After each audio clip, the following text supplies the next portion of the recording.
से और हर पैमाने पर साबित हुआ कि कौमी एहतसाब ब्यूरो असलन कौमी इंतकाम ब्यूरो है। इस इदारे से हर घिनौना काम लिया गया, लेकिन इस इदारे ने नहीं किया तो एहतसाब नहीं किया। आला अदलिया के दर्जनों फैसलों में गवाही मिल जाती है कि ये एहतसाब का नहीं, पॉलिटिकल इंजीनियरिंग का इदारा है। इसके ज्यादातर अहलकार और बिलखुसूस इसके साबिक चेयरमैन जावेद इकबाल खुद सबसे ज्यादा लायक एहतसाब हैं। वो और इनके तर्जुमान खुद ब्लैकमेल होते रहे और दूसरों को ब्लैकमेल करते रहे। पहले एस्टेब्लिशमेंट के हाथों खिलौना बने रहे और फिर एक खातून से चेयरमैन नैब के खिलाफ मवाद हाथ में लेने के बाद इमरान खान इन्हें ब्लैकमेल और डिक्टेट करते रहे। सैफुर रहमान सरबराह थे, जनरल अमजद थे, जनरल खालिद मकबूल थे, एडमिरल फसी थे या फिर कमरुज़्ज़मान।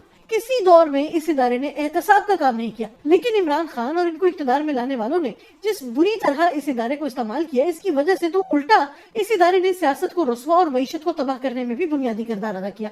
पिछले 4 साल में नैब की वजह से न जाने कितना सरमाया इस मुल्क से निकल गया, न जाने कितने सरमायाकार पाकिस्तान छोड़ गए, न जाने कितने अफसरों ने अमलन काम करना छोड़ दिया। मुख्तसर ये कि इस मुल्क की मौजूदा इक्तिसादी तबाही और सरकारी अफसरान के कामचोर बन जाने में बुनियादी किरदार नैब ने अदा किया।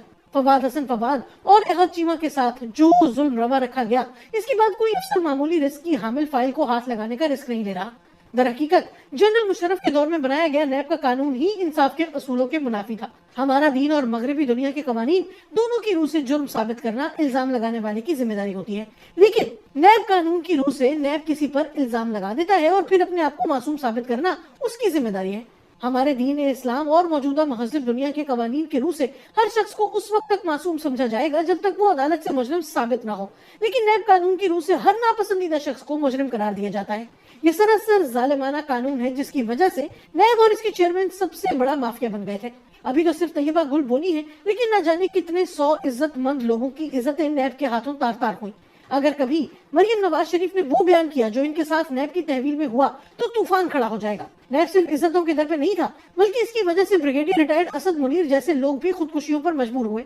यूं मेरे नजदीक इसके कानून में तरमीम करने और नए चेयरमैन के इंतखाब पर वक्त जाया करने के बजाय इस इदारे का वजूद ही खत्म कर देना चाहिए और इसके साबिक और मौजूदा जिम्मेदारों के असासों की FIA जैसे इदारों के जरिए तहकीक और अदालतों के जरिए मुहासबा भी होना चाहिए। कहते हैं कि कानून अंधा होता है, लेकिन नैब का मसला हमेशा से यह रहा है कि इसकी एक आंख हद से ज्यादा देखने वाली और दूसरी मुकम्मल बंद होती है।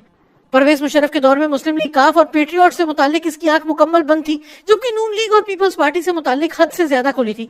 सैफुर रहमान के दौर में मुस्लिम लीग नून को देखने वाली आंख मुकम्मल बंद और पीपल्स पार्टी से मुतालिक हद से ज्यादा खुली थी।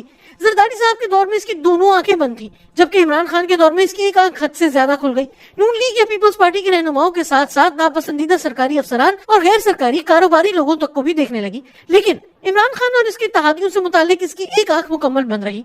इसे साफ पानी स्कीम तो नजर आई, लेकिन BRT, billion tree tsunami, helicopter और पार्टी फंडिंग जैसे मामलात नजर नहीं आए।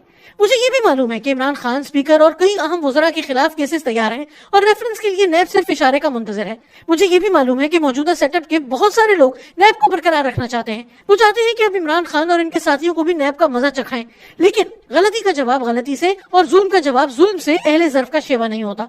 किसी ने अगर करप्शन की है तो इस मुल्क में FIA, FBR, एंटी करप्शन और इसी तरह के कई इदारे मौजूद हैं। इनसे तहकीकात करवा के अदालतों से रुजू किया जाए। जब हम जैसे लोग नैब के मुकम्मल खात्मे का जिक्र करते हैं तो कुछ लोग इससे ये मानी निकालते हैं कि जैसे हम चाहते हैं कि करप्शन को रोकने वाला कोई इदारा ना हो। हालांकि मुझ जैसे लोग ना तो नैब के दायरे में आते हैं और ना ये चाहते हैं कि करप्शन रोकने का कोई इदारा ना हो। नैब का हर केस भी ऊपर जाकर आला अदलिया में ही जाता है और हतमी फैसला उन्होंने ही करना होता है। नैब अगर करप्शन रोकने का इदारा होता तो इसके बन जाने के बाद करप्शन कम होनी चाहिए थी, लेकिन इमरान खान के दौर में आलमी इदारों ने बताया कि करप्शन कम होने की बजाय बढ़ गई है। नैब के बनाए हुए 99% केसेस को आला अदलिया ने उठाकर बाहर फेंक दिया। इसलिए बेहतर यह है कि इस इदारे को खत्म करके अदालतों और जजेस की तादाद बढ़ाई जाए। FIA और FBR जैसे इदारों को मजबूत और आजाद बनाया जाए।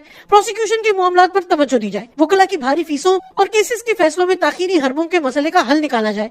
लंबे स्टे ऑर्डर्स का मसला हल किया जाए और अदालती इस्लाहात पर तवज्जो दी जाए। अब नैब कानून में तब्दीली की गई तो इस पर इमरान खान को एतराज है। जरदारी साहब जो नाम तजवीज करेंगे वो कितना मोतबर क्यों ना हो, लेकिन इसके गैर मोतबर होने के लिए यही काफी है कि इनका नाम जरदारी साहब तजवीज कर रहे होंगे। नून लीग जो नाम तजवीज करेगी इस पर जरदारी साहब और इमरान खान साहब को एतराज होगा। ज्यादा इम्कान इस बात का है कि ऐसा बंदा चेयरमैन नैब बन जाए जो गुज़िश्ता चेयरमैन की तरह फिर किसी और ताकत के हाथों में खिलौना बन जाए। इसलिए इस मुसीबत से मुकम्मल तौर पर जान छुड़ाना ही मुल्क की मफाद में दिखाई देता है।